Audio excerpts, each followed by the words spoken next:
কোনটার মধ্যে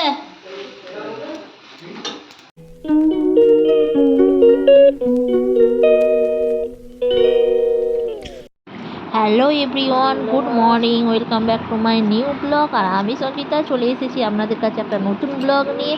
তো আজকে আমাদের রান্না বান্না হবে, এখানে করলা আছে, করলা ভাজা হবে। তো ঠাকুমা এখানে করলা কাটছে আর দেখতেই পাচ্ছেন। আর আমিও চলে এসেছি ছুরি আর নিয়ে, চাচা নিয়ে। দেখুন আমি আলুগুলো ছাড়াচ্ছি। তো আজ একটু চিকেন বানানো হবে, তো তার জন্য আমি আলুগুলো ভালোভাবে ছাড়িয়ে নিচ্ছি। তো ঠাকুমা এখানে একা একা সব করতে পারবে না, তাই আমিও একটু সাথে সাথে করে নিলাম।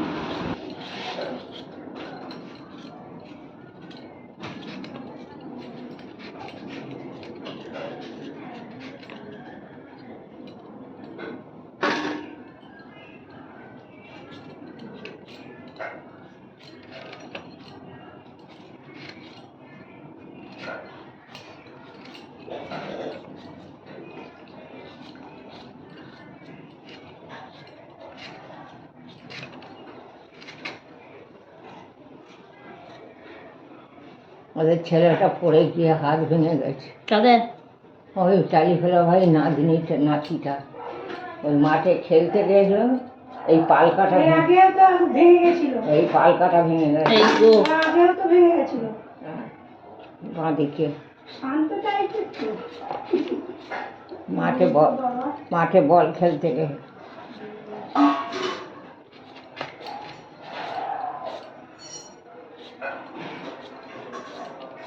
বাঁ হাতটা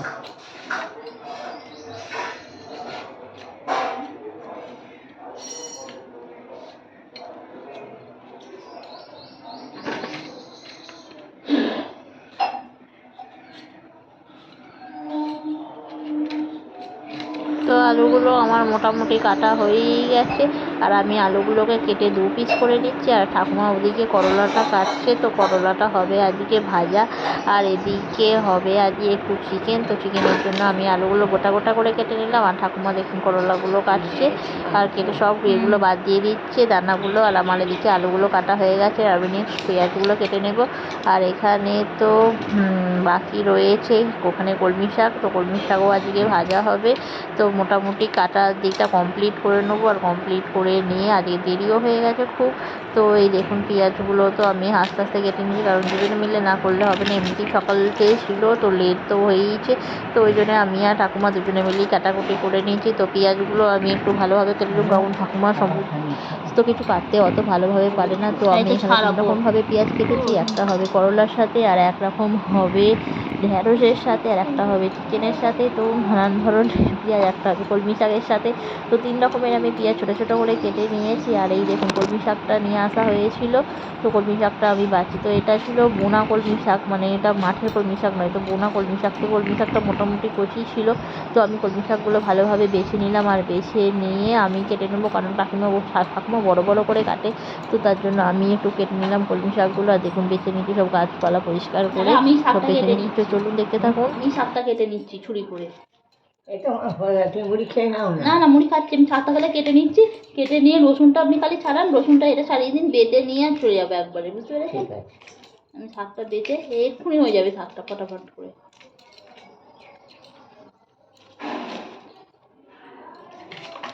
কালকে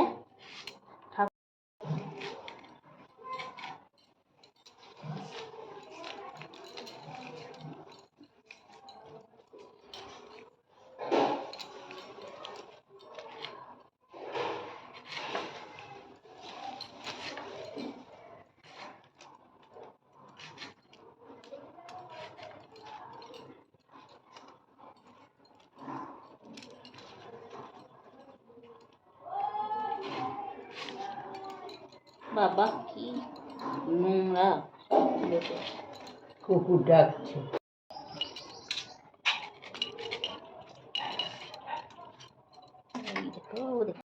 খাওয়া হবে 3টে খানে। তো আমাদের কাটা মোটামুটি সমস্ত একটু কমপ্লিট হয়ে গেছে। আর এদিকে আমি একটু আদা রসুন ছাড়িয়ে নিয়েছি, দিয়ে ওটা বাটা হবে। আর এদিকে একটু শুকনো লঙ্কাও নিয়ে নেবো, ওটা বেটে নেবো মাংসের জন্য। তো চলুন দেখতে থাকুন আমি কী কী করছি।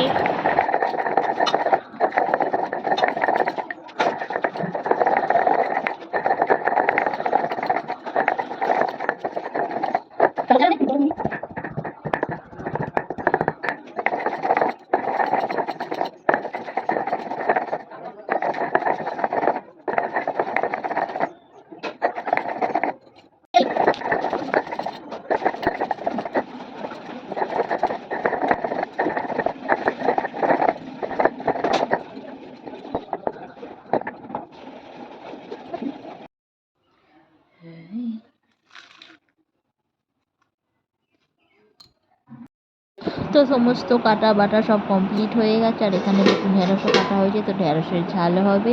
তো কাটা হয়ে গেছে, আমি এবার রান্নাঘরে চলে এসেছি। আর এখানে কড়ার মধ্যে তেল দিয়ে দিচ্ছি, প্রথমে করলাটা ভেজে নেব।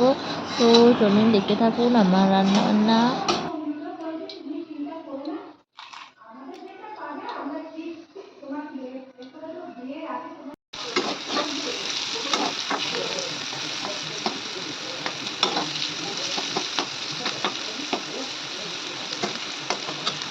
তো করলাটা আমার একটু ভাজা হয়ে গেছে। আর আমি করলার মধ্যে কুচি কুচি করে কাটা পেঁয়াজগুলো দিয়ে দিলাম যাতে একটু ভালো হয়। তো এটা দিয়ে একটু ভেজে নেবো। আর সাথে দিয়ে দেবো এখানে একটু গোলমরিচ আছে, তো গোলমরিচটা আমি দিয়ে দেবো যাতে আরও টেস্টটা ভালো হয়। এখানে গোলমরিচ গুঁড়ো আছে, তো করলা ভাজার মধ্যে দিয়ে দিলাম একটু গোলমরিচ গুঁড়ো, তো যাতে খেতে সুন্দর হয়, তো তার জন্য দিয়ে দিলাম। তো চলুন আমার করলাটা ভাজা হয়ে গেছে, এবার আমি করলাটা নামিয়ে নেব। তো এই দেখুন আমি করলাটা নামিয়ে এখানে রেখে দিচ্ছি। তো নেক্সট আমি ঢেঁড়সটা করে নেবো।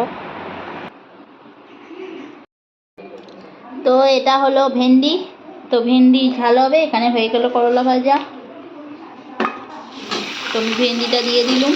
তো ঢ্যাঁড়সটা করতে গিয়ে আমি দেখুন ঠাকুমা এখানে একটা গোটা ঢ্যাঁড়স ঢ্যাঁড়সের মধ্যে দিয়ে দিয়েছি, এমন কাটতে গেছে দেখুন গোটা ঢ্যাঁড়স দিয়ে দিয়েছি ঢ্যাঁড়সের মধ্যে।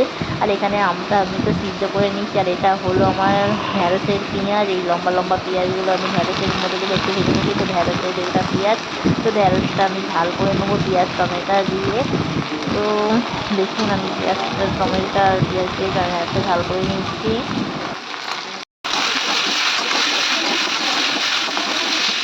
তো দেখুন আমার ঢ্যাঁড়সটা ঝাল মোটামুটি হয়ে গেছে। টমেটো পেঁয়াজ সব দিয়েছি আর মশলাও দিয়ে দিয়েছি, খুব ভালোভাবে নেড়ে নিয়েছি। আর আজকে ঢ্যাঁড়সটা একটু বেশি ঝাল হয়ে গেছে, কারণ সমস্ত কিছু বাটা মশলা দিয়ে করা, তাই ঢ্যাঁড়সটা একটু বেশি ঝাল হয়ে গেছে। তো ঢ্যাঁড়স এদিকে শুকনো শুকনো করে আমার ঝাল মোটামুটি হয়ে গেল। তো আমি ঢ্যাঁড়সের ঝালটা শুকিয়ে গেছে রসটা, কারণ জল ফল তো দিইনি, এমনি শুধু ভেজে নিয়েছি। আর নেক্সট আমি ভাজবো কলমি শাক ভাজা। তো কলমি শাক ভাজার জন্য আমি দিয়ে দিয়েছি কড়ার মধ্যে কতগুলো শুকনো লঙ্কা, আর এর মধ্যে এবার দিয়ে দেবো পেঁয়াজ। পেঁয়াজটা একটু ভাজা ভাজা হয়ে যাবে, তারপর আমি দিয়ে দেবো। আজকে তো আবার রসুনটা মানে কলমি শাকের মধ্যে রসুনও একটু দিই কেটে, তো আজকে তো আর রসুনটা দেওয়াই হয়নি, তো ভুলেই গেছি। আর শুধু পেঁয়াজ দিয়ে আর লঙ্কা দিয়ে আমি এটা কলমি শাকটা ভেজে দিলাম। তো আমার কলমি শাকটা মোটামুটি ভাজা হয়েই গেছে। আর লাস্ট আমি করবো চিকেনটা, তো চিকেন একটু সামান্য ঝোল ঝোল মতো হবে, কারণ সবই শুকনো শুকনো হলো। আর সাথে সাথে তো মানে শুধু শুকনো শুকনো তো খেতে ভালো লাগবে, একটু সামান্য একটু রস রস করে নেবো। আর এখানে তো এই হয়ে গেল মোটামুটি আমার কলমি শাক ভাজাটা। তো চলুন দেখতে থাকুন।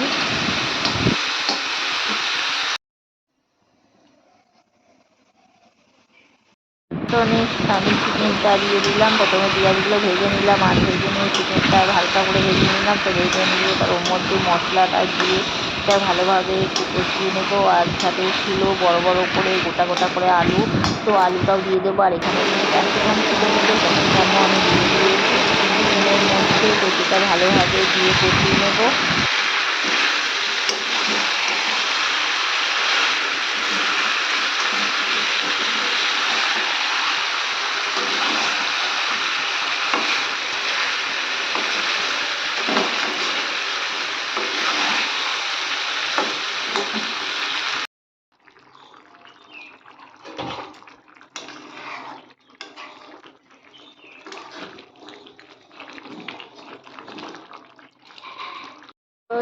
চিকেনটা একটু ভালোভাবে কষিয়ে নিয়েছি, আর বাটনার একটু যে জলটা ছিল সেটা সামান্য একটু দিয়েছি। তো দেখুন একটু সামান্য রস দিয়েছি। তো চিকেনটা করা হয়ে গেলে আমার মোটামুটি রান্না শেষের পথে। তো বন্ধুরা, আমার রান্নাটি কেমন লাগলো? আমার রান্নাটি ভালো লাগলে ভিডিওটি লাইক করবেন, শেয়ার করবেন আর সাবস্ক্রাইব করবেন। তো চলুন দেখতে থাকুন আমার এই চিকেনটা।